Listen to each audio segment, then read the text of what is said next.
పవిత్ర గ్రంథం. ఈ పుస్తకంలో వ్యభిచారం గురించి ఉంది. ఏమనుంది?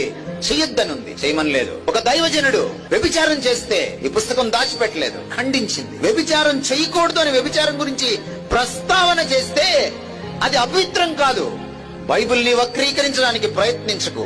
ఈ పుస్తకంలో ఒకవేళ వ్యభిచారం గురించిన సంఘటనలుంటే అది మానవ మాతృలైన వాళ్ళు చేశారు. అది లోతు కాని, అది దావీదు కాని, దాన్ని దేవుడు ఖండించాడు.